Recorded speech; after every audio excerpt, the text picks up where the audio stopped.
Hello and welcome. My name is Jeremy Maddock. I'm a legal consultant from Victoria, British Columbia, and I've worked in our Canadian legal system for a number of years now, so going back to 2010. I've had a lot of experience with bias, corruption, problems with our system, problems with how government works and how government interacts with the law. And for years now, I've been wanting to talk more openly about that. It's a tough thing to talk about. It's a tough thing to find the right venue to talk about. But I think a podcast has always been something in the back of my mind. And I'm joined today by a good friend of mine, Jamie J, who's got a lot more experience with podcasting than I do. But she's been a guest on 50 some odd podcasts, but she hasn't hosted one. So I said, you've always wanted to host one. I've always wanted to do one. Let's co-host one and see how it goes. So that's really what we're doing today. We're going to be telling a story of a file that I've worked on for many, many years, and it's a story I've always wanted to tell, and the client involved wants me to tell the story. So I'll pass it on to Jamie for a minute, and she can explain her role and what she does for a living. Hi, yeah, thanks for having me on. I'm really excited to kind of do something a little bit different than what I normally do. Most of the podcasts that I do are just kind of basically talking about psychology. And so me and you have had a lot of conversations off camera, and we just decided that probably people wouldn't mind to get in and listen on some of our conversations, because it seems to be a really good mix of you sort of showing these actual legal facts, and then me kind of talking about some of the psychology and the social psychology that sort of and like creates these types of situations, right? So not just sort of looking at what's happening, but kind of some of the deeper motives and drives of why it's happening and how it's happening, and sort of all the factors that go into these kind of themes of corruption and power and control. And there's just so many people out there that have had these experiences of oppression or been the result of abuse of authority or corruption, that just don't have a platform to tell their story. And so we just decided that we would kind of do this little pilot episode and see if people are interested to hear sort of our two backgrounds coming together to sort of discuss some of these cases that are just blatantly corrupt, and just give a platform for people to start thinking about how these things are happening and why they're happening. And I think just over the events of the last few years, that's kind of been on the forefront of people's interests. So we're just going to start with one case today and just kind of go over it and just sort of like see where this takes us. So. Wonderful. Thanks, Jamie. That sounds like a plan. So this is the story of a gentleman named Fred Poirier, who I've known since 2012. He lives on the very north end of Vancouver Island in a little town called Port McNeill, town of about 2,500 people. And he's got some issues with the system that he's had over the years, that he's talked to me about over the years. And the legal system hasn't always been that helpful to him. So he asked me to tell the story. And the story goes back much further than the time that I've known him. It goes back to the late 90s, actually. And it was a dispute he had with an organization called the Community Futures Development Corporation of Mount Waddington. Now, for those who don't know what that is, it's an organization that distributes federal money, basically, to businesses. And the purpose of Community Futures is to facilitate rural economic development, getting small towns, helping businesses in small towns to succeed. And it's something that most people, if it's pitched in a government way, most voters would say, yeah, that's a good idea. We want these businesses to succeed. We want to provide funds to them and improve the local economy. So these places, people can make a living, people have jobs in small towns. That's what it's for. But there's a downside to it, in the sense that when you distribute a large amount of money in a small town, the government is picking winners and losers in the marketplace. And that's what happened to Mr. Poirier, Fred Poirier, our subject, back in the late 1990s. He had a sawmill. His competitors were subsidized. He wasn't subsidized. And he was essentially put out of business because he could no longer compete. And he had a big problem with that. So he filed a lawsuit against this Community Futures Development Corporation. initially, the lawsuit, well, it was described by the Court of Appeal, and I'll just give a general sense of what the Court of Appeal says. This was a action brought by Mr. Poirier against a corporation established by statute and without shareholders, which has public obligations in relation to financial assistance to small businesses in the area. Mr. Poirier is in the sawmilling business at the north end of Vancouver Island in that same area. The claim is what he calls intentional interference with economic relations, which is a claim known to law. It's a claim you can sue for if somebody undermines contracts, or this isn't a law lecture, so I won't get into detail, but I'll just say what Mr. Poirier says happened. He says from the time of the incorporation in 1995, the Community Futures intentionally interfered with the economic interests of the plaintiff, contrary to their own policies and mandate, and contrary to the best interests in the community, of the community in which it serves, and gives a number of examples. By loaning funds to businesses that would be in direct competition with the plaintiff's business without adequately determining whether the market economy would be able to sustain this business and the plaintiff's business, thereby putting the plaintiff's business at risk for continuing to be a viable business. Secondly, by failing to ensure the businesses which the defendant provided funds to would be self-sustaining businesses once the loans have been used up by the businesses. Thirdly, by approving loans to competing businesses to the plaintiff based on prejudice in favor of the loan application or loan applicant and or prejudice against the plaintiff. And fourthly, by approving loans for businesses that were in excess of the defendant's own guideline loan amounts for these businesses. So just in summary, in layman's terms, he was saying this organization is splashing all kinds of cash around for bad reasons. It's prejudicial. It's impacting the local economy in a negative way, and particularly his own business in a negative way. And he's telling them to stop doing this. The Court of Appeal, initially the case was dismissed. The court said, no, we're not going to deal with this. The Court of Appeal then goes back and says, no, the court does need to deal with this, and referred to a decision by the English jurist Lord Denning, who said, I have always understood that if one person deliberately interferes with a trade or business of another and does so by unlawful means, that is, by an act which he is not at liberty to commit, then he is acting unlawfully, even if he does not procure or induce any actual breach of contract. So by intentionally and prejudicially granting loans to some businesses over others, there could be a cause of action here, is really all the Court of Appeal said. The Court of Appeal then sent it back for trial. And this leaves Fred Poirier in a position of having to marshal his information, his defense. The onus is on him to prove that something was done wrong here. And he has a process through the courts called disclosure and discovery. He's allowed to request various documents from the defendant that the defendant has to turn over to him as a matter of law. And he was wanting disclosure of various policy manuals and documents by Community Futures and how they distributed money and what their policies were. They were somewhat uncooperative with those requests and disclosed what Fred Poirier considered to be a manipulated document, as a result of which he filed a complaint with the police, saying that these people were messing with the documents. They were being dishonest in his view. The police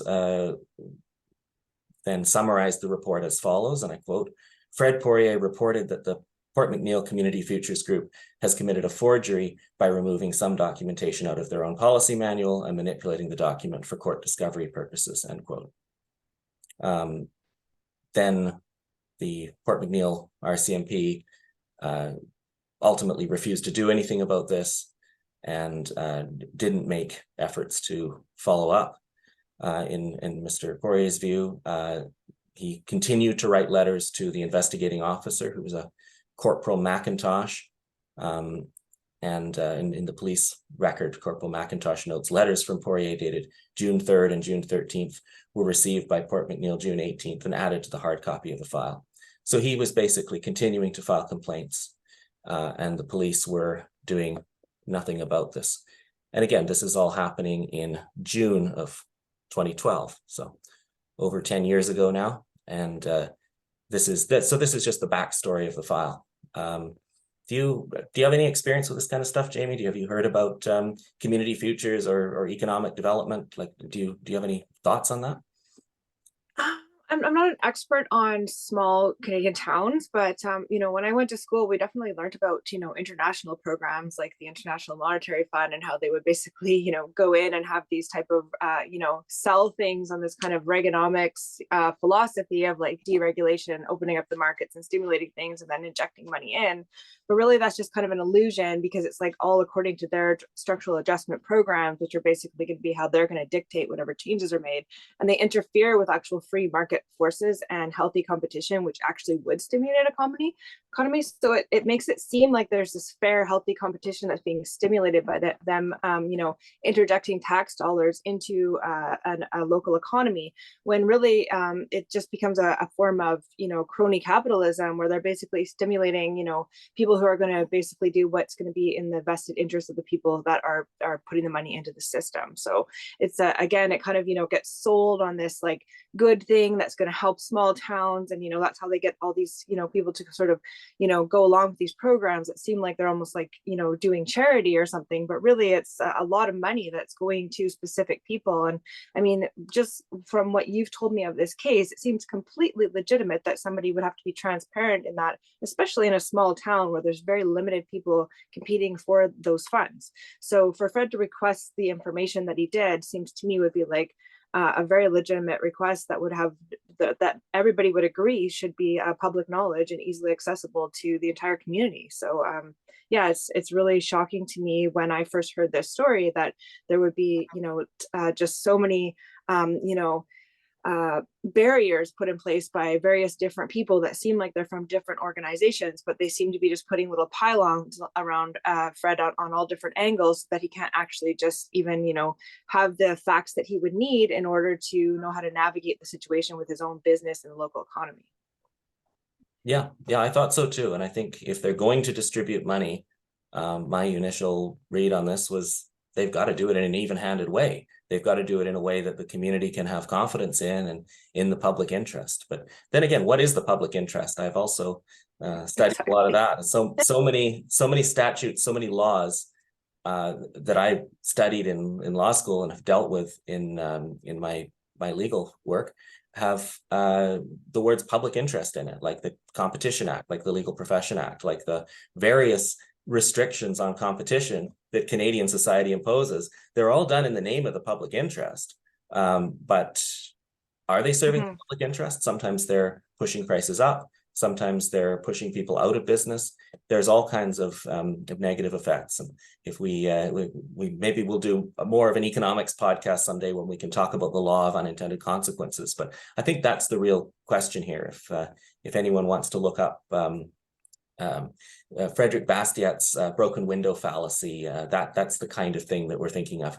A window gets broken and somebody has to pay a glazier to replace the window. Therefore, there's more money for the glazier, so the community is richer. Well, no, the guy whose window got broken could have spent that money somewhere else, and that hidden cost is ignored. So when government spends money in one place, it's not being spent on another place. Government can't create wealth; it can only redistribute wealth that only exists. So that's a force at play here. The question then is how does the system respond to what I consider and what I think you as well, Jamie, consider to be a very legitimate concern, at least that Fred has in this situation. How do the police respond? First of all, the police didn't do anything. They refused to act. They clearly consider him to be a nuisance, and they're just ignoring his letters. They're just sticking them in the file and doing nothing further with them by June 18th, 2012. Then that same month, a mere week later, something very sinister happens. Fred lived at the time with his wife and two children, a son and a daughter. The daughter was about 15 years old at the time. The son was about 10 years old at the time. And On June 25th, 2012, his children were apprehended by what's called the Ministry of Children and Family Development. And this is a ministry that is charged with protecting children. Obviously, when children are abused, they have a role stepping in and protecting the children from abusive situations. But in this case, there was really not any information given as to why Fred's children had to be apprehended.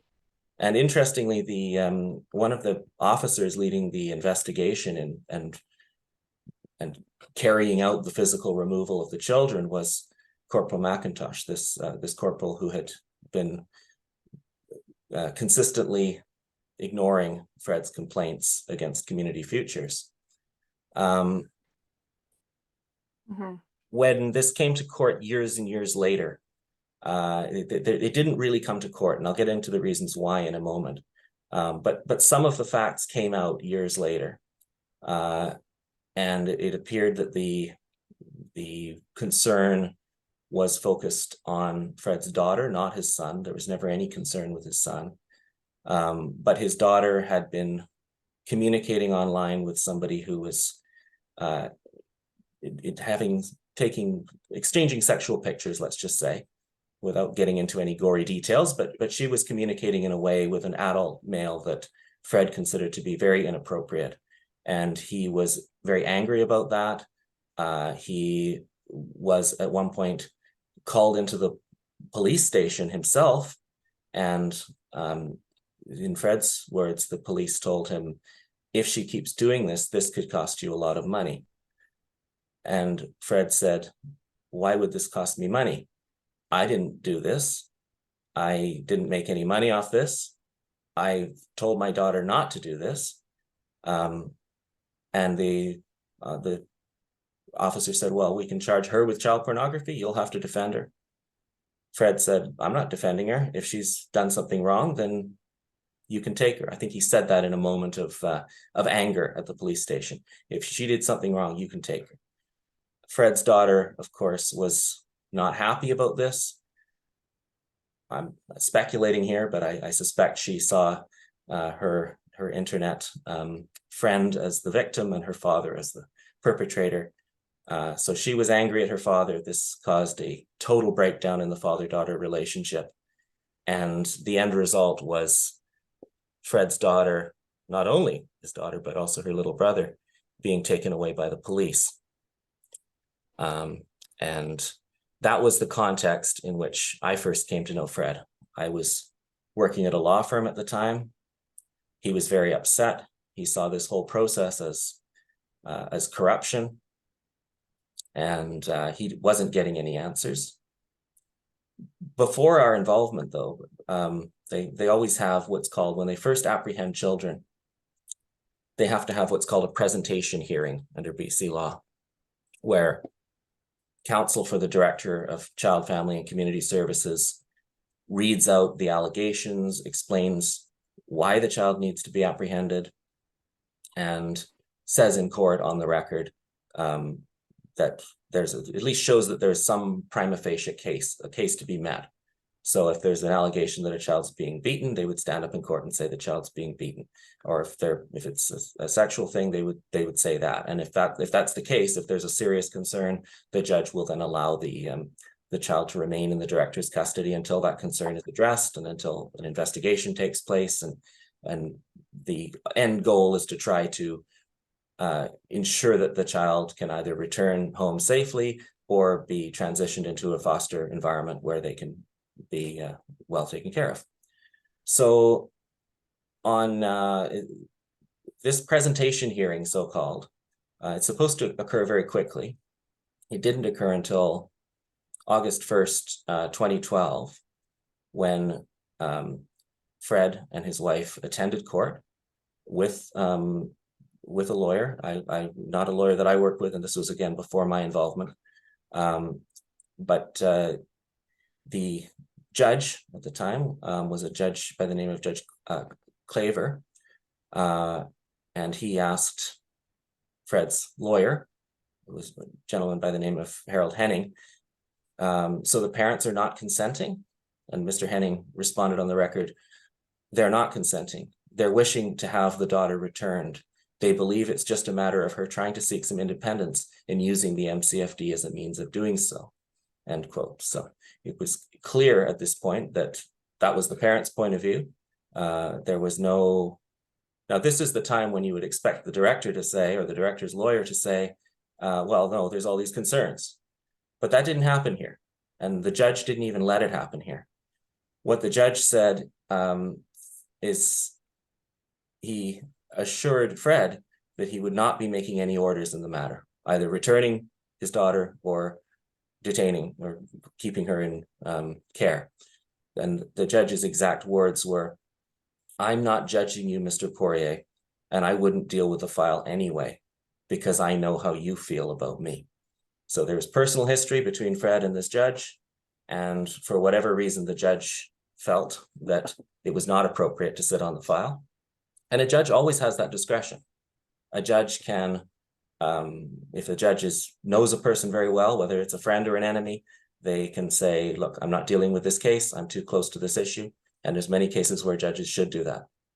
So I'm, just to be clear, I'm not calling Judge Claver's motives into question. I'm not saying he did anything wrong.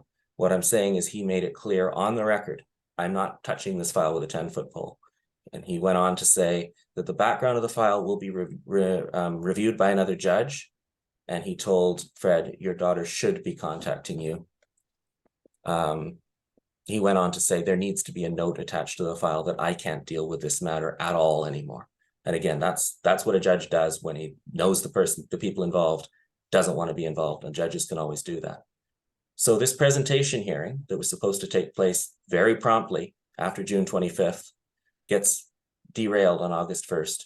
It gets adjourned to September 6th because Port McNeill and Port Hardy is there's not a lot of people who live there. The court sits very infrequently.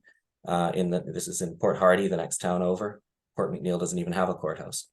So the next available court day in Port Hardy was September 6th. And it was adjourned to that date without any order being made. The next thing that happens is disappointing, to say the least, as a reflection of our system. The lawyer for the director of Child Family Services, the lawyer for the government, filed an order. The order read, the court orders by consent that pursuant to section 35(2)(a), the child shall remain in the interim care of the director pending a protection hearing on September 6th, 2012. So the presentation hearing, the thing that's supposed to take place where the minister explains why the child is being taken, never took place. And the lawyer said, this isn't by consent. Fred said, this isn't by consent. The judge said, I'm not dealing with this matter. And the lawyer for the government filed a fraudulent court order. And that's in black and white. There's documents to prove this. I'm not making it up. So it's really, when I discovered this, I didn't even see these documents until years after the fact, but it was a very disappointing moment for me, seeing that our system could come to this. Any thoughts on that, Jamie? Yeah, for sure. I have a lot of thoughts on that. I have a background in working in social service agencies for a long time, and there's definitely procedures that need to be followed. And when I first started looking at some of the facts you sent me on this case, it absolutely, there was not the proper procedures followed to do things in accordance with legitimacy and in the law. And it seems like what they did is, again, that abuse of authority where they basically did what they wanted to do, and then in hindsight produced the documents to legitimize what they had done when they needed to, by saying that there was consent instead of waiting for the consent in order to go forward. And then they tried to legitimize what they did by saying it was in the best interest, so that somehow justifies them not using the system the way that it's set up to, make sure that it's not being abused. Like it's like they felt like that was okay to kind of, fudge it in hindsight in order to legitimize what they already did, and then saying that was okay because it was for the best interest of the child, which, I mean, that just that's not okay. Like it doesn't matter. The means never justifies the ends when you're dealing with a structure that's been set up in order to supposedly prevent corruption by having checks and balances and proper procedures that would be adhered to in order to make sure that the choices are done legitimately. And that wasn't done in this case at all. And when I started reading over that, I just thought, wow, like this is completely not okay. And especially also that Officer McIntosh was the one that Fred had gone to before for help, and that was the person who went and apprehended the children. To me, that was just a huge red flag that there must have been some way that the cop could have done what the judge did and said, I already have a ongoing conflict with this person. I'm not in a position to make a decision such as to go apprehend this person's child. Mm-hmm. Yeah, and it's in a small town like this, there's a limited number of police, but the idea is that the police should be subject to some safeguards, subject to some control. They shouldn't just be able to make these decisions on the fly themselves. And then weeks and weeks go by and no substantive court hearing occurs at all. That's the really disappointing thing here. So it's supposedly September 6th for what's called a protection hearing. That's supposed to be like the trial, right? That's supposed to be where all the evidence gets called and the judge has to determine, is this really a child in need of protection? And so that was supposedly going to be, according to the director's lawyer, that was supposed to happen on September 6th, but it didn't happen. It got adjourned again at the suggestion of the director's lawyer, who said, oh, well, the parents have just been served with applications on short notice. So as a favor to them, we're going to adjourn it. It goes to court again on November 6th, 2 months later.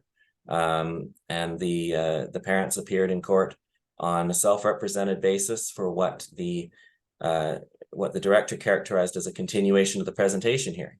So now we're back into a situation where they say, oh, well, we're not at the protection hearing. We're not at a trial stage yet. We're just going to have a presentation hearing. So they're jumping back and forth between these two distinct phases of the child protection process. And when it suits them to call it a presentation hearing, they call it a presentation hearing. When it suits them to say, oh, we're going to have a protection hearing now, they call it that. But the hearing never happens. They just keep dancing around and adjourning it.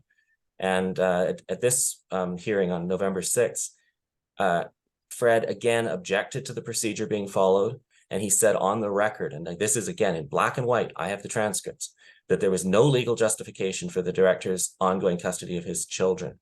The exact words he said on the record are as follows, and I quote, "This is in front of the court, but I went to the court out in Port Hardy, and I cannot find the court order at the beginning for the preliminary hearing at the presentation hearing when they took the kids by force at the," an indiscernible word, "that never happened. I can't find the court order. And every time we talk to them, they have a court order. They have a court order, but that never happened. I want to bring that to your attention, Your Honor."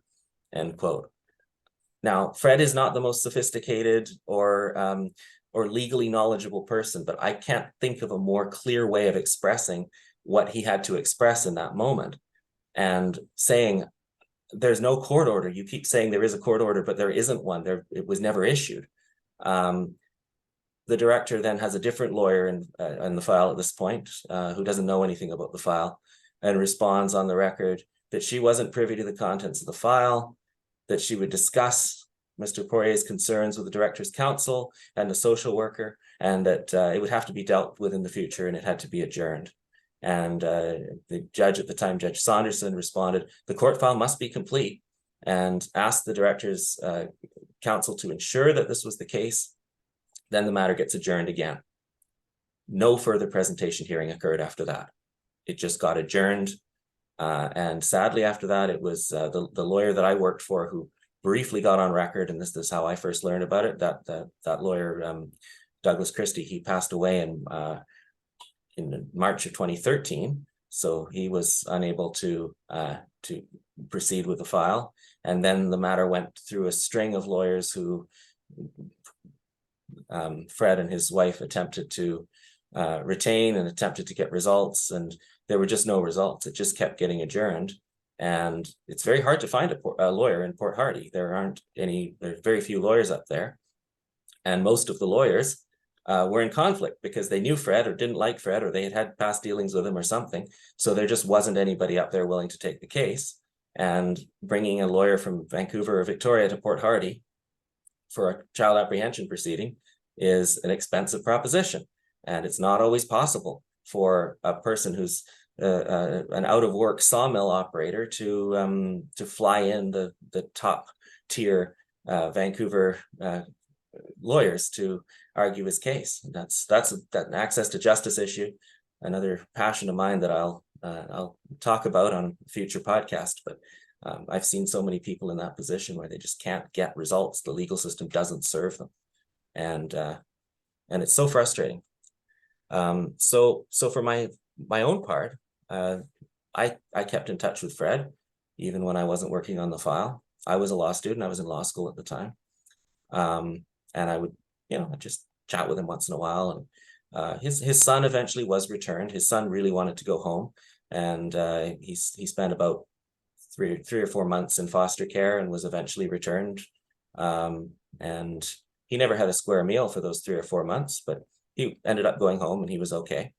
But Fred's daughter was not returned. She, for whatever reason, didn't want to go home.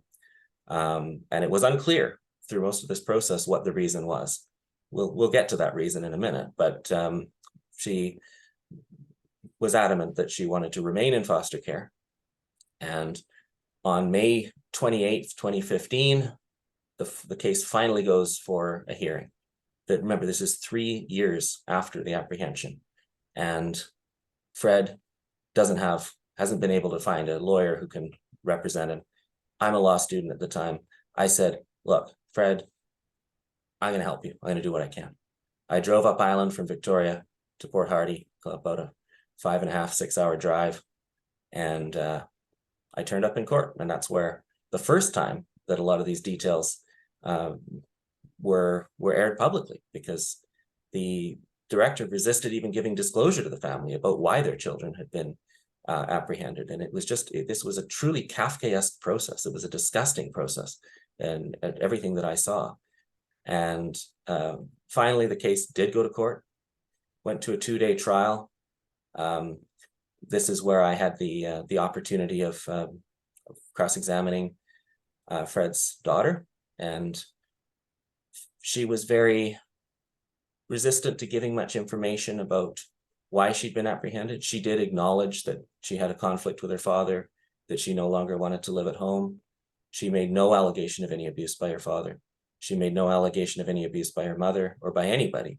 She said she didn't have very much memory of what went on back in those days, but she was happy in foster care. She had a new life now. She didn't want to go home. That was basically her evidence.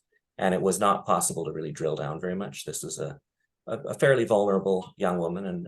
And to be fair, I consider her a victim in all of this. I don't want to skewer her on cross-examination, and the court certainly wouldn't have let me. So it was very gentle going in the cross-examination, but I think her point of view was clearly that she didn't want to go home. And as a result of that, hearing the testimony of a now 18-year-old who doesn't want to go home, the judge granted the director's application, even though no presentation hearing had taken place. And I didn't even know about the fraudulent court order at this time, but I did know that there hadn't been a proper presentation hearing, and I made a procedural argument. The court didn't care. The court basically said, well, she doesn't want to go home now, so this has to be forward-looking. Let's look right now. She doesn't want to go home. She shouldn't have to go home, but completely ignored all the flawed procedures, the whole Kafkaesque twists and turns that the file had gone through. So Fred and his wife wanted to appeal. I helped them do that too.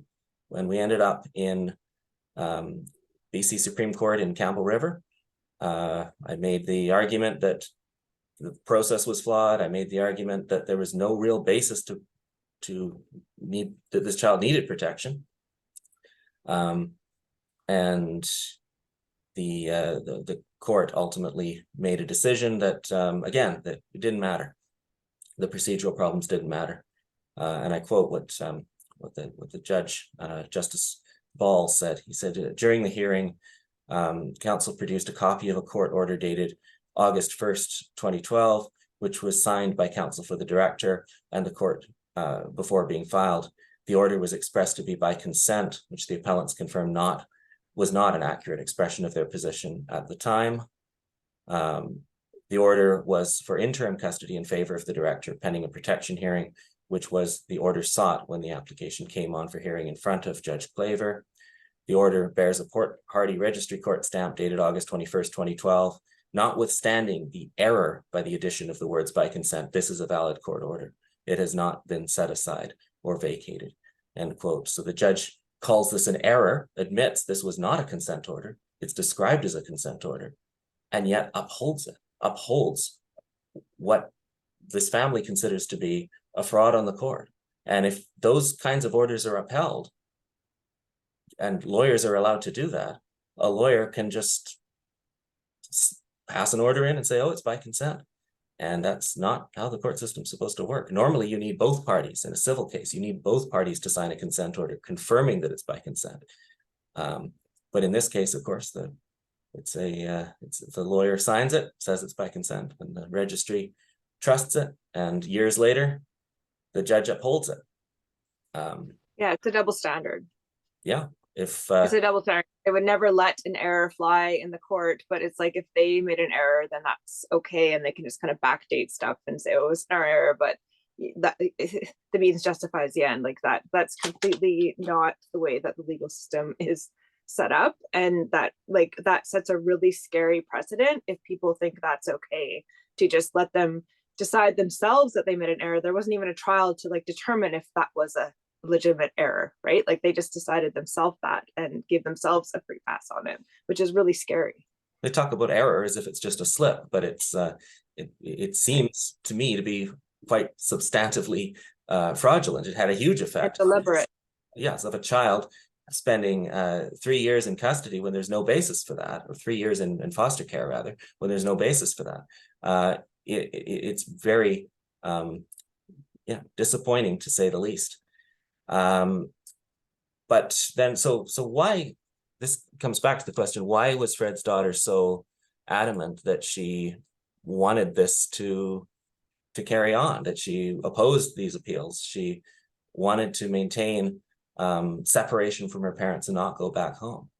And this really came out a little bit during the trial and during the appeal, but it was the reason why the judge on appeal ultimately did say that the ends justify the means here, and that we must that this child must remain in care.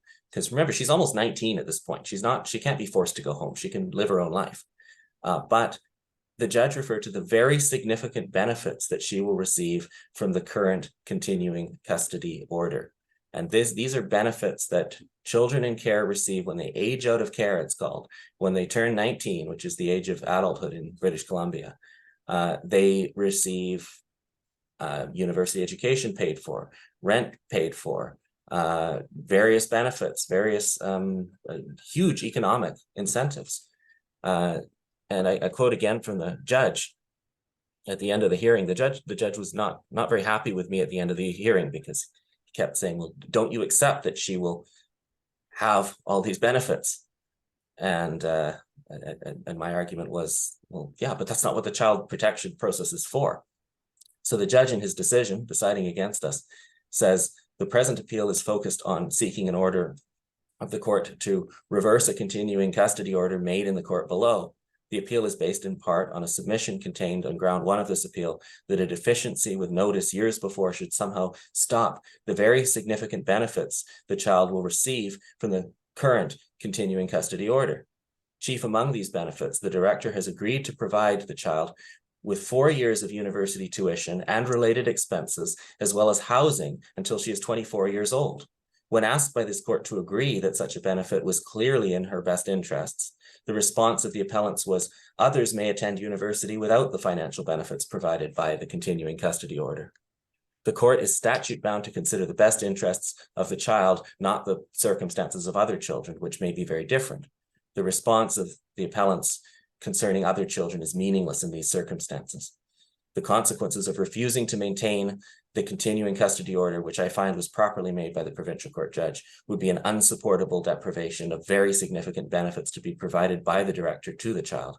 According to Section 2 of the CFCSA set out above, the act is to be interpreted that the safety and well-being of children are the paramount considerations. Clearly, the well-being of the child would be significantly enhanced by the opportunity to attend university with the support offered.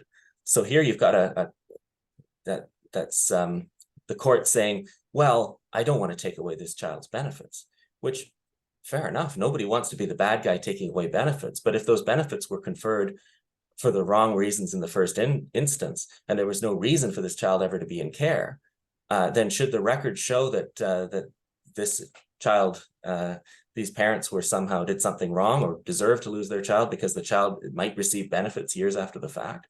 This is like the state taking custody of children and bribing children to seek a family divorce. That's how I see it. What do you think? What do you think, Jamie? What kind of influences do you think Fred's daughter was under in these circumstances? Well, I find it interesting because there's a sort of theme going on mirroring this same dynamic where it's like it's okay for us to, you know, be arbitrary and subjective in the way that we're going to use the system, you know, in order, you know, for the means to the ends to justify the means. So basically they're saying like it's okay that we you know, didn't follow the proper procedures and that this whole apprehension was based, you know, on fraudulent documentation in order for it to happen, with the authority for it to happen.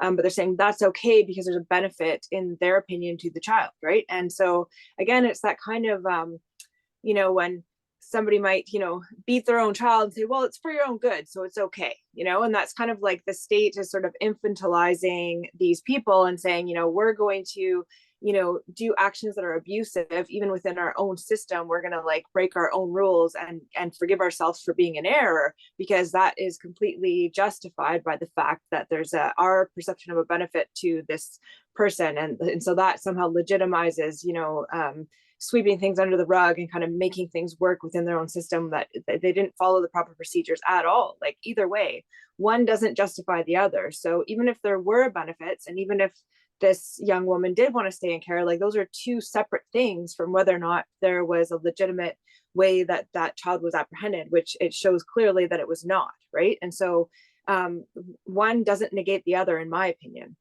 Sure. And I've always, I mean, upon hearing about this file and reading about it, and upon cross-examining and questioning the child myself when she was 18 years old, I walked away from that thinking even more so that she's the victim in this. But clearly there's a profound influence on her. It's not like she can just, it's not like she's in a position to just turn this down and say, oh, I'll forego university because I want to go and live at my father's sawmill again when I'm 18. Like that's not probably what she sees as a good life at this point. So the incentive structure, it seems, is the problem. I know you've studied, Jamie, you've studied hypnosis, mind control, that kind of thing. Is there an aspect of that at play here, do you think? I mean, there's always just like anybody that has trauma is usually normally suggestible. And then also younger people are suggestible to the advice of authority figures because they perceive them as being experts on matters that they're not. And so if you have a bunch of people that are, you know, professionals, police, lawyers, social workers, counselors, you know, saying, oh, you know, we all think this is the decision you should make. I mean, a young person's not really in a position to really, you know, question this advice that she's been given, and she's not being given any contradictory advice either. Like they seem like they're all colluding to give her the same, you know, advice as to how what she should do. And going back again to the way that the structure is set up with incentives, there's not only incentives for the individual, but there's also incentives for the organization to influence the individual to be in their care, because their funding is based on how many children they have in placement, how many apprehensions they're making. So it seems like it's this, you know, altruistic, charitable, you know, society serving organization, but really it gets funding. So in order for their funding to be, increased each year, they have to show that they've had this many children in care. So there is another incentive for them to want to keep a certain percentage of children in care, so that they can say, at their annual review, like, well, look at all these services we're providing. We have so many children being given university. We have so many children in care.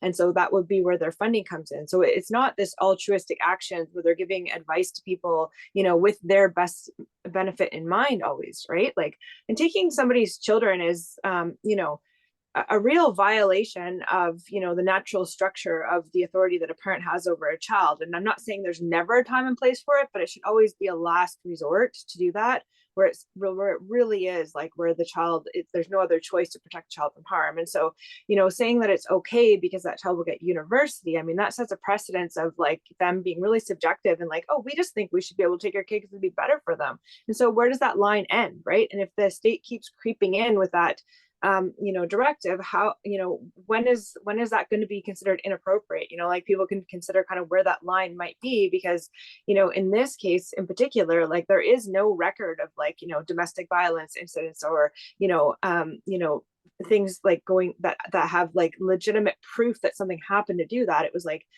done with, in error with implied consent that was manufactured and made up. And then, not wanting to reverse it based on, well, we think it's better for the child. I mean, that just gives way too much authority to the state, in my opinion.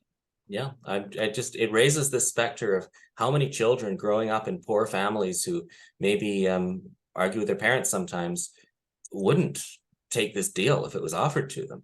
And when you have a system that's set up to offer the deal, the people making the decisions get paid the more they offer this deal, and the child gets paid for taking the deal. You're creating a really perverse incentive on both sides. And that's one thing that concerned me so much about this case. Like, it's undermining the traditional relationship and bond between parent and child. It's undermining the potential for discipline in situations of teenagers. And I'm not talking physical discipline. I'm not talking hitting kids. Obviously, if somebody is abusive and hitting kids, they should be corrected, and there should be a process to make sure kids aren't abused. But if a father is trying to protect his daughter from a pedophile on the internet, and that can lead to this, then what incentive does that set for parents? It gets to the point where parents are almost afraid to intervene to protect their own children. So there's a first incentive for them too. It's very scary, and I think you raise a good point that it's potentially a systemic problem. It's more than just this one case or the odd case. There's an incentive for the protectors to become the abusers, perhaps, and to become certainly destroy families. And that's one thing that saddened me. So I think it's good to kind of get this story off my chest, because it's something that and I think Fred has made it clear he wants me to tell the story. So I'm trying to do so in a way that protects the privacy of those involved, while also pointing to the larger systemic issues of that our society faces. And do you have any thoughts on how this could be fixed? Just as somebody who's worked in social work in the past, like how could the system be made better to actually protect kids from abuse without creating these perverse incentives? I mean, that's a really big question, but I think, I think giving more authority to the state is absolutely the opposite of what's going to help. And I think that a lot of times, parents get put in an infantile position themselves, where they're like, we need the state to, regulate all these things for us. And like, it's like they keep giving more and more power over, and in the hopes that it's going to, protect them. It's like, even the police, the way they say, oh, we serve and protect. It's like, well, who are you serving and who are you protecting, right? And so it's that whole, people giving away their authority, thinking they're going to get a benefit from it, when like, these agencies aren't the best people always. Like, it's and coming from a kind of a policing standpoint, or an apprehension standpoint, or like a power and control standpoint, in my opinion, is not really going to be the most effective way. Like, a lot of times when there is domestic violence or issues going on, it's because people don't have the skills or the knowledge or the tools to be functional. And so, if you could have, parenting courses, if you could have, education, psychoeducation, resources for parents, even resources for, parents to, have a break once in a while from being a parent if they need that, and that would provide them a little buffer to stress levels. Things like that are way more effective than coming in from a policing standpoint. Like, in my opinion, apprehension is the very, very, very, very last resort, because even if it's done in order to protect a child, there's still going to be trauma from that happening, right? There's still going to be, like you said, family breakdown, relationship breakdown. It goes against the natural order of somebody having relationships with their caretakers, right? Like, there's always going to be a level of trauma, even if there's added incentives and benefits on one hand. There's going to be lifelong trauma from that apprehension and having to be in contact with the system as well. So, like, it's not really just so simple as, we should just go in and be able to, like, remove anybody whenever we see fit. And I just want to say, for the record, me and Jeremy are in no way, questioning what this young girl is saying or what happened. Like, it's actually completely separate from the points we're bringing out about the way that the system navigated this particular case. Like, we're not, saying we know all the details of the truth of the matter, but that's even irrelevant to the way that it was handled, right? Like, it's like, that's really the issue here, is like, either way, regardless of what happened, the way that this was handled with the police and the social workers and the directors and the courts, and the way that there was fraudulent paperwork shown and things, and then that just being considered to be an error, and that was somehow all just considered to be okay because somebody subjectively decided it was in the best interest of the child. That's really what we have a problem with. That's really a scary precedent to set. It's giving way too much power for the state to just basically arbitrarily decide that they want to take your children or not. And it's like, that's, to me, is a really not a road that we want to go down as a Canadian society. Mm-hmm. It undermines legitimacy in the system too. And when things like this happen, it makes people not believe when the system is doing something legitimate. Like, if a child really is being abused and the system does need to step in a very swift way to provide urgent protection, that system has to be above reproach. And that's a real concern. And I know, speaking with Fred over the years, my advice to him after the child protection proceeding produced no justice for him, I said, well, this the director did this, the lawyer did this, maybe sue them. And he went along with that idea. We filed a claim. But then, of course, the lawyers and the insurance companies and all the people who are defending the claim step in and swamp him with paperwork. And then he's again in a situation where, if he wants to pursue this, he's got to get a lawyer. I have a legal background, but I'm not a practicing lawyer. I can't take on civil litigation. I work for lawyers. I tried to bridge that gap, and I tried to find Fred a lawyer, but it was ultimately the dollars and cents just don't add up. And at the end of the day, this case, he said, I don't trust the system. I don't want to spend hundreds of thousands of dollars potentially on a case that, if it's just going to result in more of the same. So he felt like there was no justice for him, and that he was and really sadly for his whole family. It's so I think the one small thing that I'm trying to do, and you're trying to do for him, is to tell this story. And I think it's a story that needs to be told. Another aspect, another thing I wanted to mention, when the child apprehension first happened, Fred was obviously very angry. He was going around town telling people about it. He was making no secret of the fact that he felt there was something sinister going on. And he spoke to an acquaintance of his who happened to be the son of the mayor of Port McNeill. And he was complaining about corruption and about how he was being mistreated. And this gentleman told him, Fred, life would be a lot easier for you if you didn't ask so many questions. That's scary when you go in a small town and you're told, just stop asking questions and things will be okay for you. But if you keep asking questions, you might lose your kids. Was that the subtext, do you think, of a comment like that? Or how would you interpret a comment like that?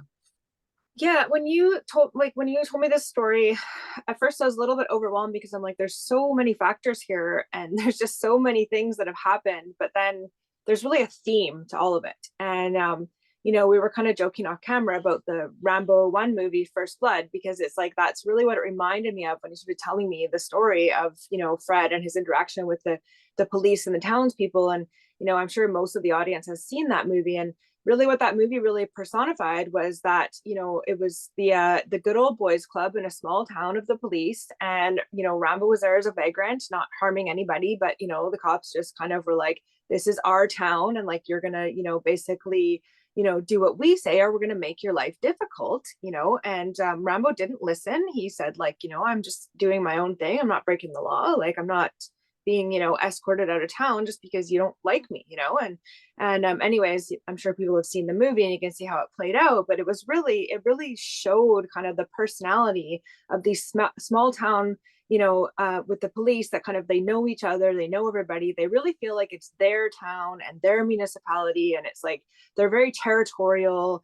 They, you know, it's like, you know, it's like they have their own kind of unspoken rules. And you know, it all comes down to the power and control model, where basically, you know, Fred pushed up against, you know, some kind of, you know, old boys club, whether that's with the community futures, you know, kind of, you know, re-electing themselves as members to be anonymous receivers of donations as the board members, like, you know. And so him kind of pushing up against this sort of unspoken, you know, club, you know, they basically decided, in my opinion, that they're going to use their positions in the system to basically punish Fred for, you know, exposing some light on their unethical behavior.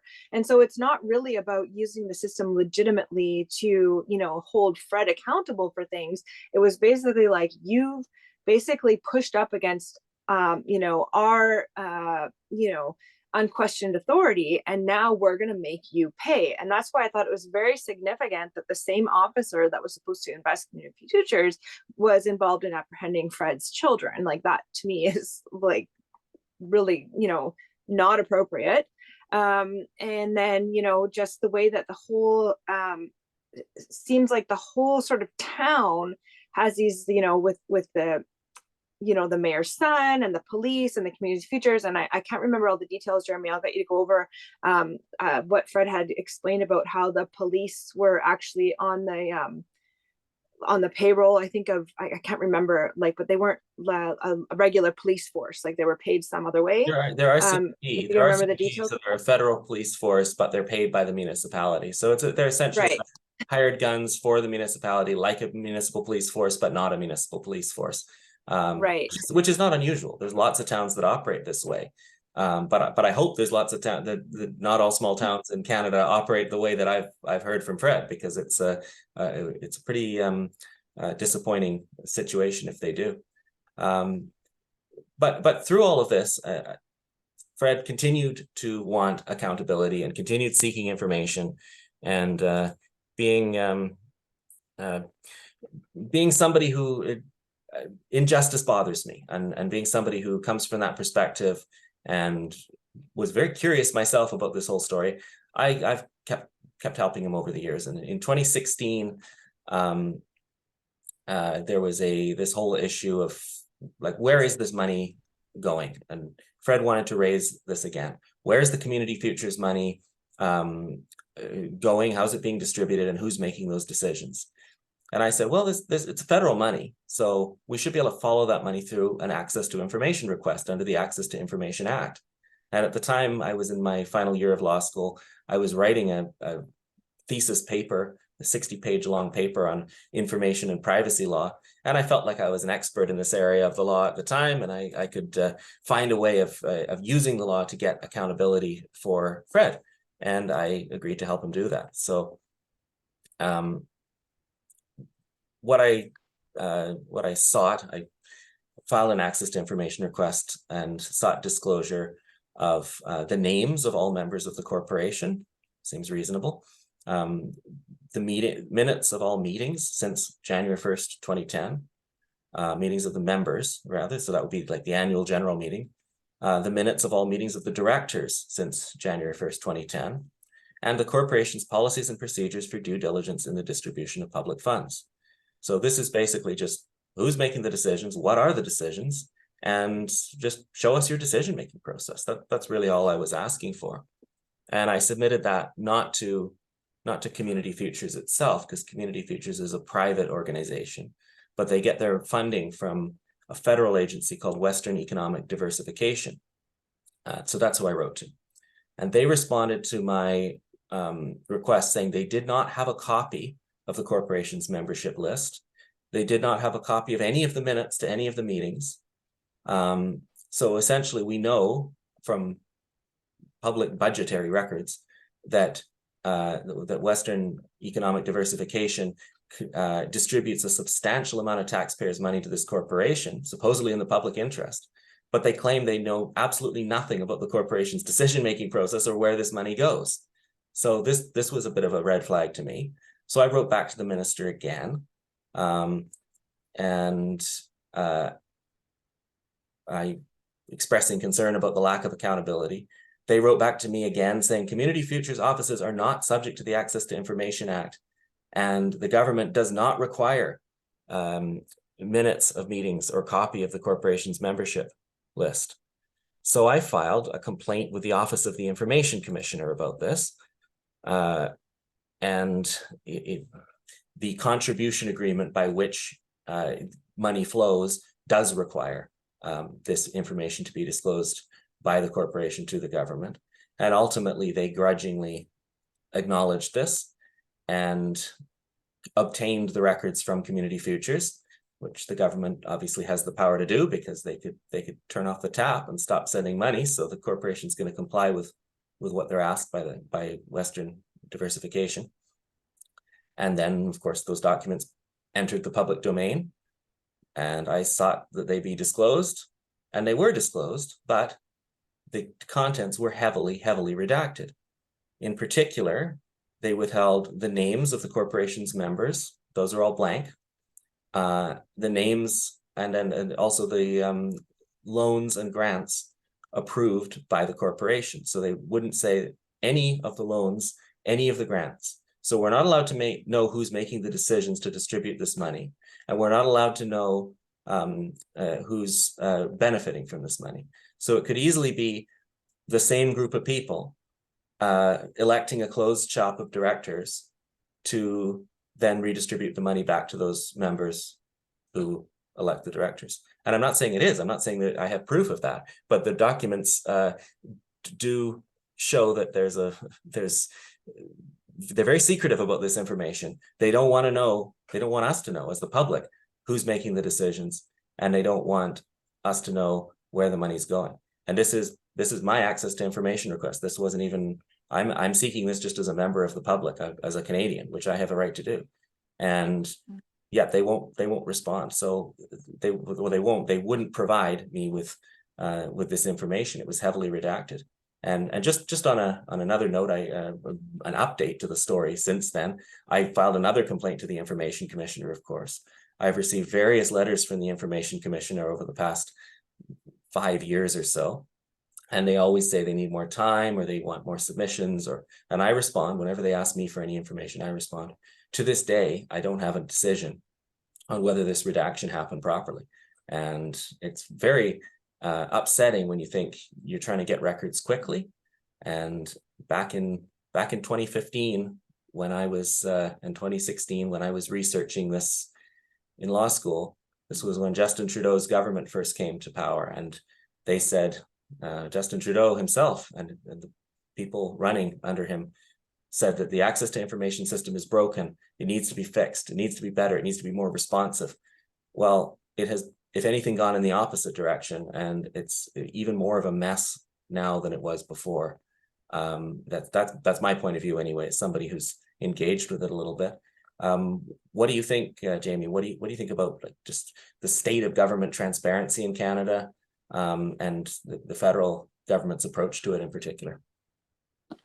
Well, my views might be a little bit more radical. Like, I don't think the system's actually broken. I think it's actually functioning exactly the way that it's set up to. And when I, hear the Freedom of Information Act, to me, that's just Orwellian doublespeak, because it's really to be free from accessing information, like, or denying access to information, but then by providing that service, it gives the illusion that there's information available to the public and transparency and accountability.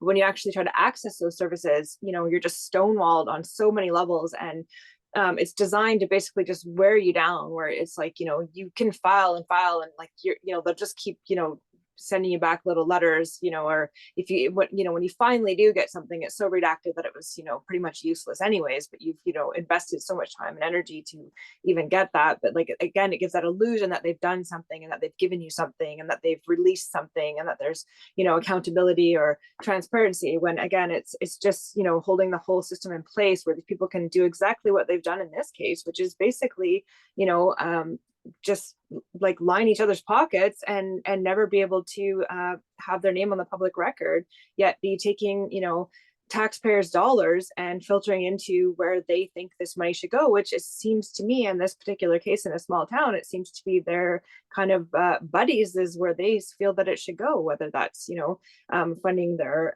own police force, whether it's funding the mayor, whether it's funding a particular business over another business, whether it's setting up agencies to promote the values that they want to have in the community. It's like really interfering with the organic functioning of a community and society, where people would be contributing who they are, and that the things would organically unfold as a combination of everybody putting into the society what is their values, right? It's like very much manipulated and dictated kind of beneath the scenes, while having this illusion of democracy and freedom and market forces and things unfolding organically, and this functioning community that's like a functional system, when really it's being micromanaged from behind the scenes by the kind of the Wizard of Oz that you're never allowed to see.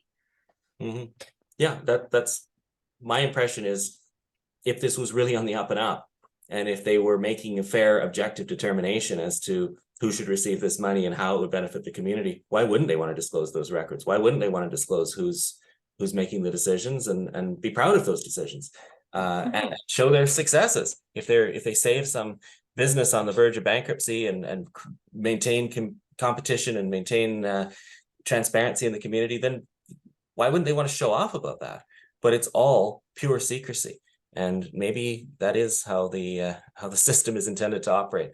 I certainly don't have much faith in the political masters in Ottawa to fix it, because they keep promising to fix it, and it gets worse and worse all the time. And here's another example of that is, and another thing I encouraged Fred to do is, well, what this corporation, it's corrupt, you think? So why not just take it over from the inside? Why not just go in there with all your friends, join the corporation, elect a new board, and make the corporation function properly? So apply for membership. Yeah, because he kept saying they don't allow any members in. I said, well, why don't we put that to the test? Why don't you just get a bunch of your friends? They're not going to give Fred membership realistically. I think he did apply for membership, but they're not going to let him in. But I said, find all your friends. He has friends in the community. He has people he trusts. Get them all to submit applications. And these are business people. These are truckers and loggers and people who have long roots in the community and a legitimate reason to be part of this corporation. So at my urging, and I think I helped him write the letter, he wrote to the Ministry of Industry to report non-compliance with Canada's Not-for-Profit Corporations Act. And he pointed out that several of his friends had applied for membership, and without exception, all of those people had been denied membership, which seems a little bit of a strange coincidence that anybody who's not an insider gets denied membership.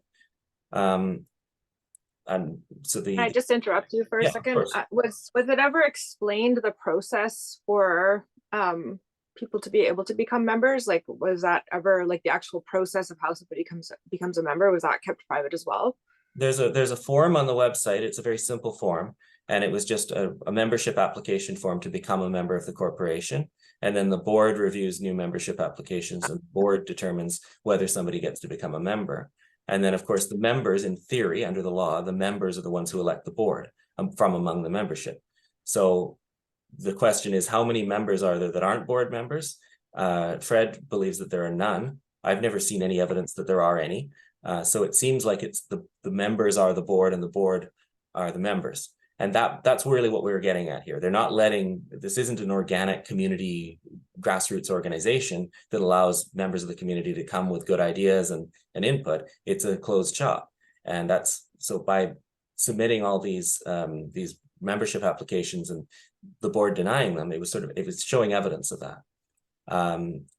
So basically the section we raised in this letter was section 128 sub 3 of the Canada Not-for-Profits Corporation Act, which provides that members shall, by ordinary resolution at each annual meeting at which an election of directors is required, elect directors to hold office for a term expiring within the prescribed period. And the bylaw, Community Futures Corporation's own bylaw, provides that directors are to be elected for a term of 3 years at a time. So they basically have an annual meeting and they get elected, and then for 3 years after that, they have their own secret. They're entitled to sit at the monthly board meetings, which are not in public, and make decisions about where the money gets distributed. And those minutes, those heavily redacted minutes of those monthly meetings, are what I received. So I do know that they meet monthly, but I wasn't allowed to see substantively what they decide or where the money goes. But what Fred did with this letter to the Ministry of Industry is he attached copies of the redacted minutes, which disclosed the following. This was clear from the minutes. First of all, in 2010, 2011, and 2012, no members were present aside from the board of directors themselves, and the minutes state no voting was required as all members nominated accepted their nominations. So you have a board meeting of themselves, they've all nominated themselves, and they accept their nominations. So that's what happened in 2010, 2011, and 2012. In 2013, there were, quote, no new board member nominations, end quote. And therefore, there was no voting, even though the 3-year terms of the sitting directors must necessarily have expired by that time. So it seems like they're maybe playing fast and loose with this 3-year rule. So that was pointed out in this letter. And then in 2014 and 2015, some of the directors resigned and they were replaced, but the new directors were, and I quote, accepted by motion. So they weren't elected, they were accepted. But it's unclear from the minutes who voted on these motions. Furthermore, there's no indication that any of the existing directors ran for re-election, and those who did not resign simply continued to serve. So all of this, again, in black and white, clear documentary evidence of this from the government itself sent to the Ministry of Industry. I was hopeful that the Ministry of Industry might have some interest in this, or might be concerned about the process, or at least the appearance of legitimacy in the process. We pointed out that the directors appear to have nominated themselves to serve on a permanent basis with no accountability to the members of the organization, which is inconsistent with the Act. And they continue to serve for more than 3 years, which is inconsistent with the corporation's own bylaws. I thought this was checkmate. I thought we had them at this point. And of course, we also raised the issue that they were refusing membership applications from local taxpayers as a matter of course. And that Fred was aware personally of at least 5 applications by qualified representatives of qualified residents of Port McNeill and Port Hardy, all of whom were declined membership. Community Futures appear to have no members aside from the directors themselves, and they are, in my view, totally unaccountable to the local community. So that was Fred's complaint to the Ministry of Industry. He received about 3 weeks later a letter back from a senior compliance officer with the ministry, and I quote the response. It is the responsibility of the board of directors to design the governance framework of the corporation. It is not unusual to see a membership structure where membership is only issued to members of the board of directors. In such a structure, the directors, who are therefore members, will act as such to elect the new directors or elect themselves, end quote. That's from the Ministry of Industry saying this process in a corporation that distributes public money is completely fine. Now that seems that's baffling to me. But what are your thoughts, Jamie? What kind of incentives does this structure create? I think it's just a really good example of these assumptions that Canadians make, that we live in this democracy where everything's done legitimately and everything's voted and everything is, done through these legitimate means that, prevents there being corruption in our system. And I think we, even as little kids, we learned this in school, that Canada is such a great country because of this amazing system we have set up where it's just all these checks and balances on abuse, and we have this really fair system to getting power, and that there's not going to be people just abusing the system for their own self-interest.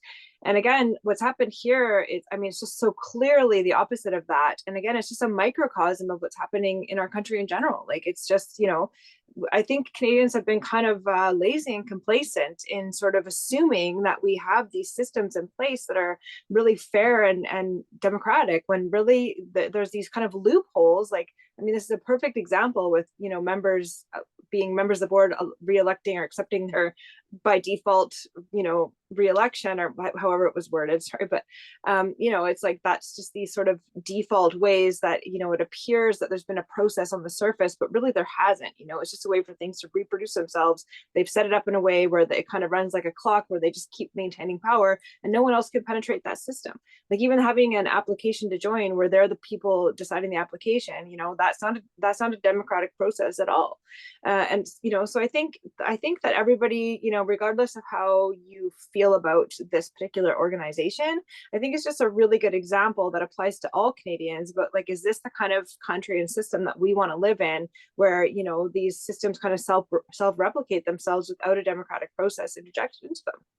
Yeah, I think you're quite right in the sense that most Canadians just don't know.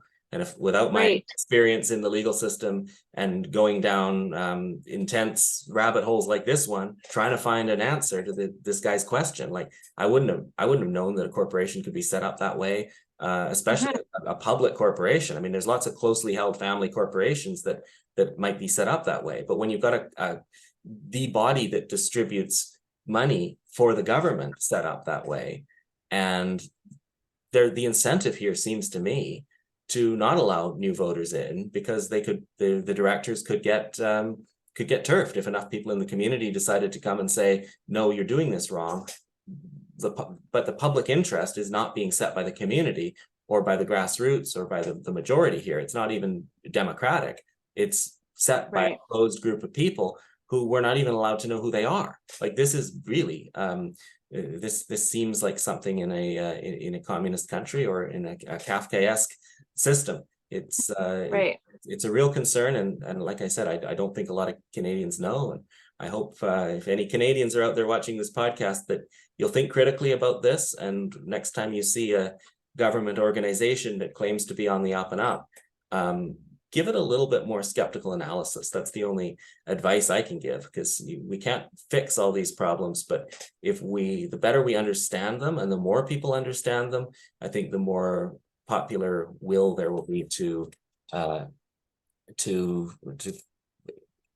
continue questioning. So inquiries, questioning is more important, I think, than even than politics, because if you don't have an informed populace, how are you going to elect the right people or make the right decisions about who to vote for, or the people who get voted in choosing the right judges? All of these things stem from culture. They all stem from education, and they all stem from how much Canadians understand about the society we live in. So we all owe it to ourselves to try and understand that better.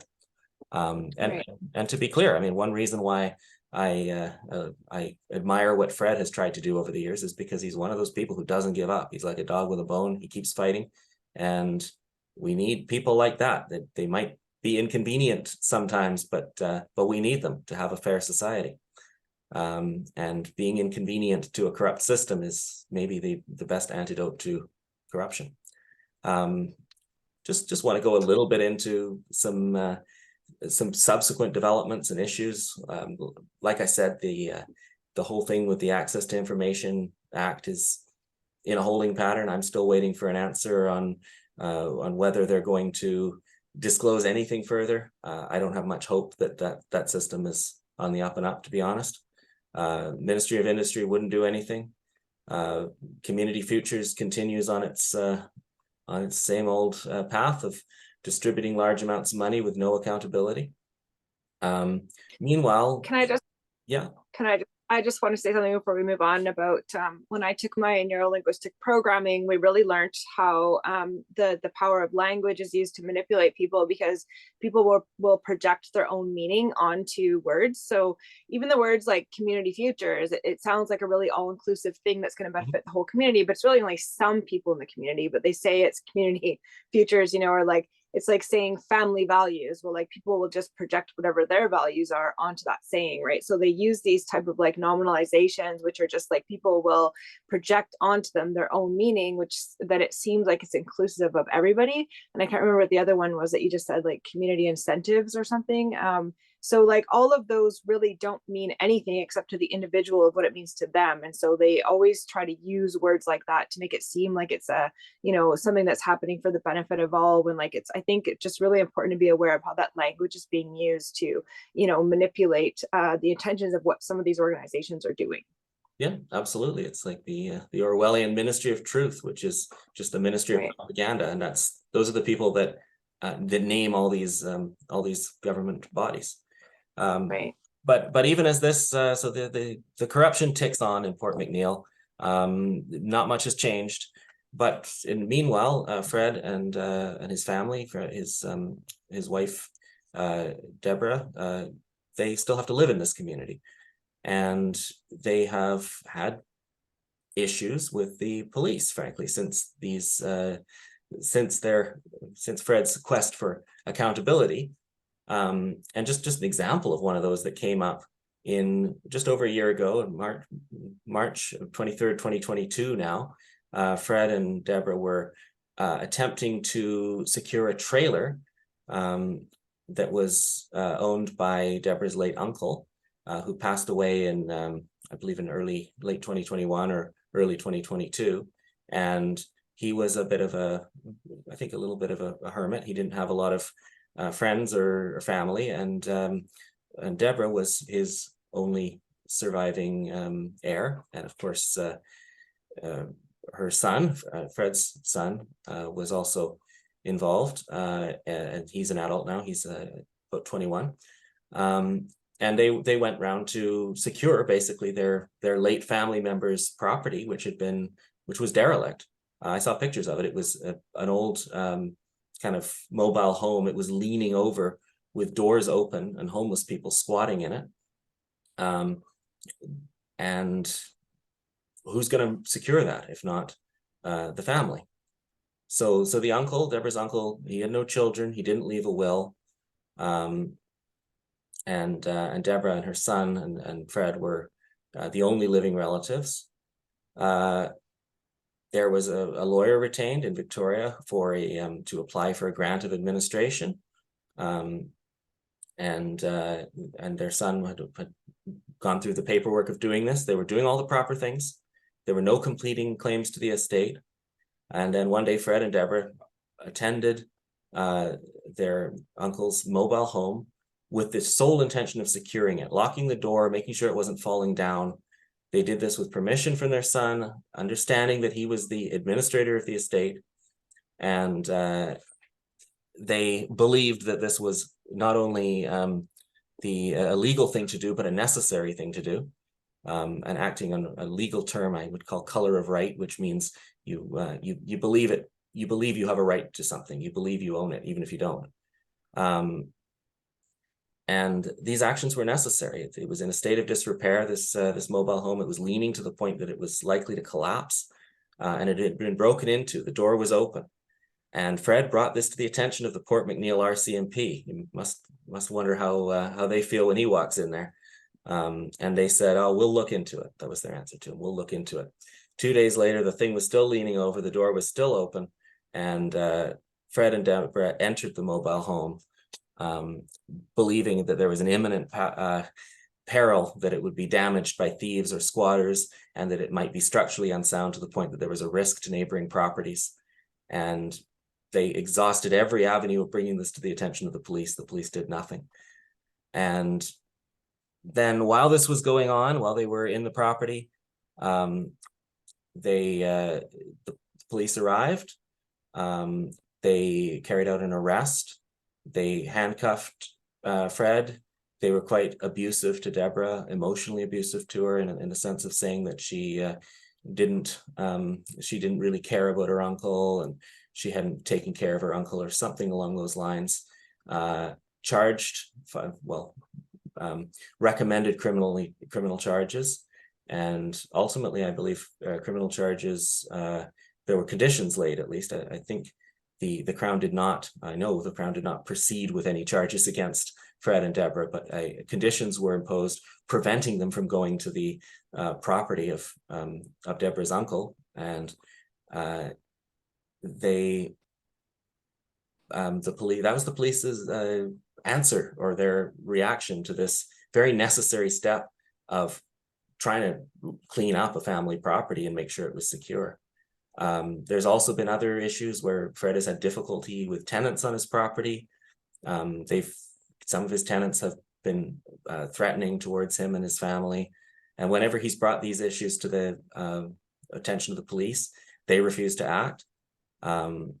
When the tenants complain to the police, on the other hand, Fred usually ends up in handcuffs. The police come and they handcuff him, and it usually just results in his further exclusion from the community.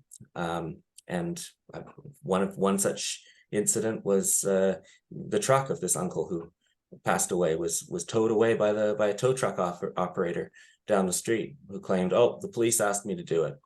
And the police have never really admitted that, but the truck is still on the tow truck operator's impound lot, and he's never had any accountability. The police have not been willing to go and collect the truck or ask him to return the truck. There's a lawsuit now in provincial court in Port Hardy, I believe, to try and get return of the truck, but that's a slow process. So it's like the entire system, and certainly the way Fred feels looking at this, the entire system is set up to punish him and to prevent him from obtaining any accountability from anybody who wrongs him. So it's quite bold of him to continue living in that town, frankly, but it's very discouraging to think that it can get that far. Obviously, Fred has expressed the view that these events are all interconnected. That's his point of view. Do you think that's reasonable, Jamie?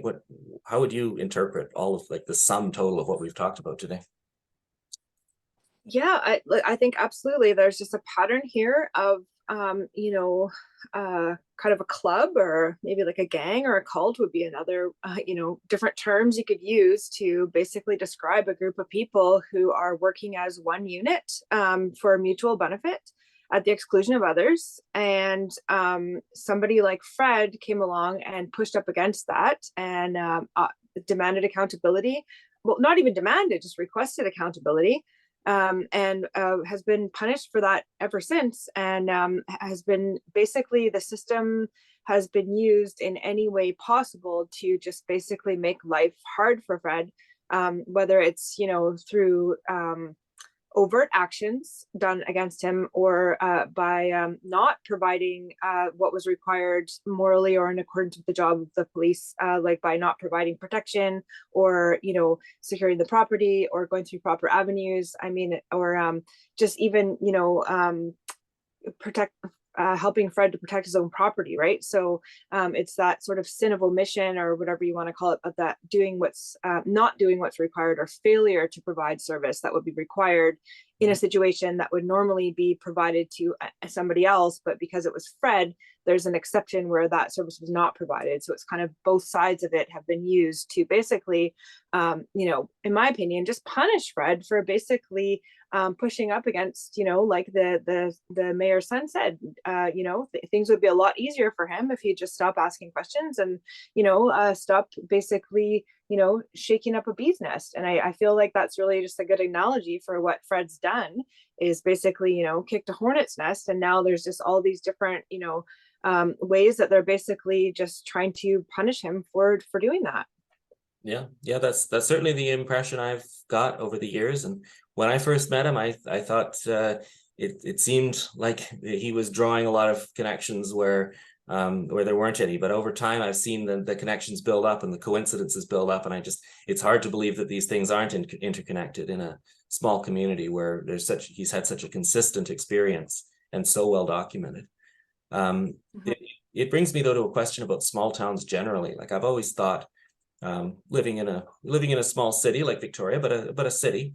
I've always thought maybe I've always romanticized small towns in a way of that they're places that are more loyal. There's more neighborly trust there, perhaps. Like, you can in a city, you don't necessarily know all your neighbors. You don't necessarily see the same kind of people around you every day. It's more anonymous, right?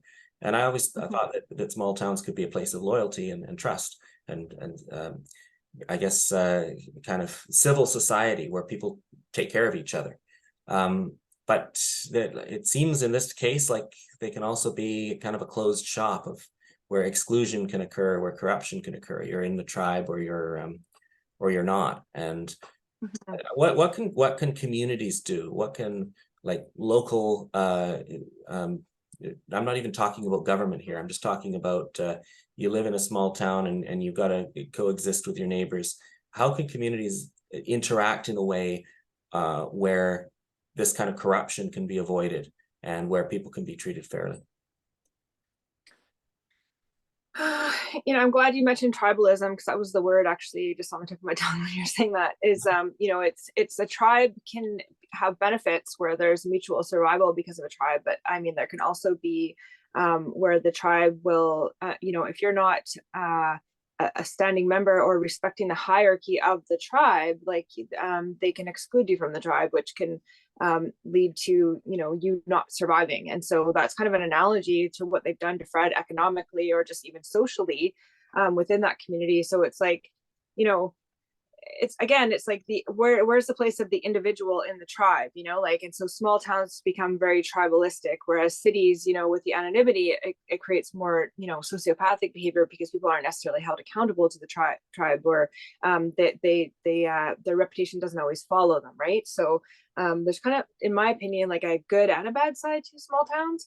But I think one of the best ways that there can be this preventing this sort of informal hierarchy that is forced on all members of the tribe, and if it's not respected, there's repercussions put onto the individual.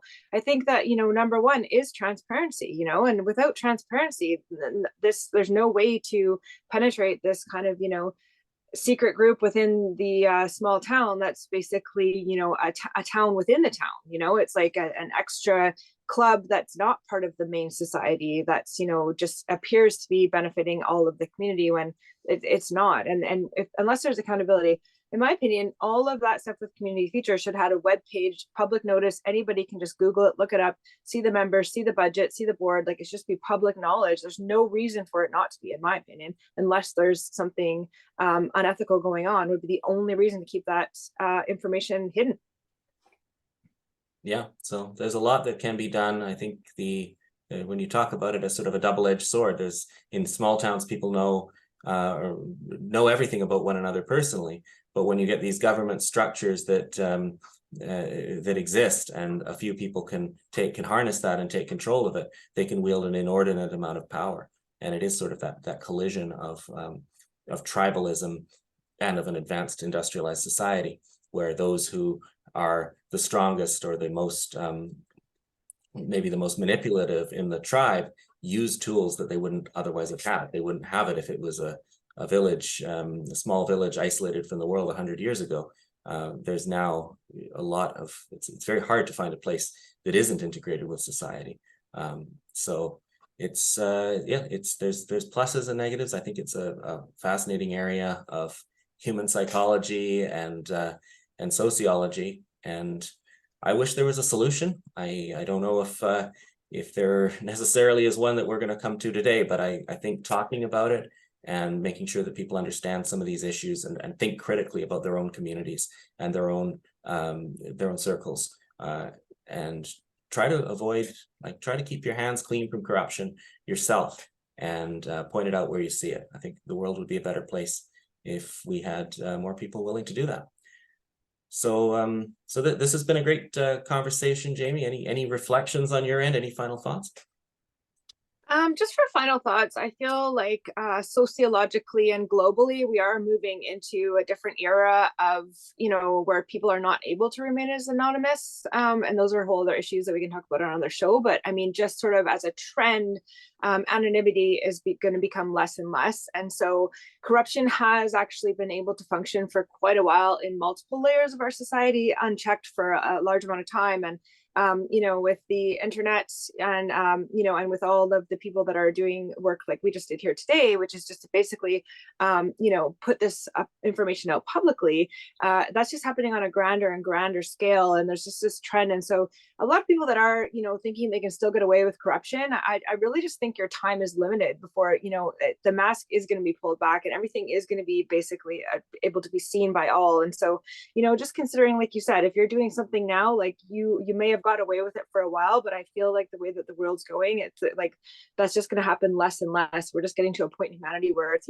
everything's going to be recorded, everything's going to be on record, everything is going to be accessible at some point. And so I feel actually optimistic that, more and more corruption has been exposed on, microcosm, macrocosm, global scale, local communities. I feel like that's the trend. And so, I'm actually just feeling optimistic. So I'm really excited that we could be a part of just, telling one story. And I hope that we can do some more shows where we can just continue to tell people's stories who maybe aren't able to articulate it themselves. Like you said, Fred has English isn't even his, first language. So there's that barrier to him being able to, put his own platform out and tell stories. And so if we can be a part of advocating for people to expose corruption, then I'm just happy to do it. So thanks for that opportunity today. Yeah, well, thank you. And we will certainly be trying to do more and trying to find more stories. Anybody who's listened to this entire thing or watched this entire thing, thank you very much. That's why we're doing it. And if you are interested in hearing more, the best way of making that happen is to share this with your network. I'm going to be sharing it with mine. Jamie's going to be sharing it with hers. If you like this kind of content, please let people know about it. And we hope to do more soon. So thanks very much for listening, and have a great day.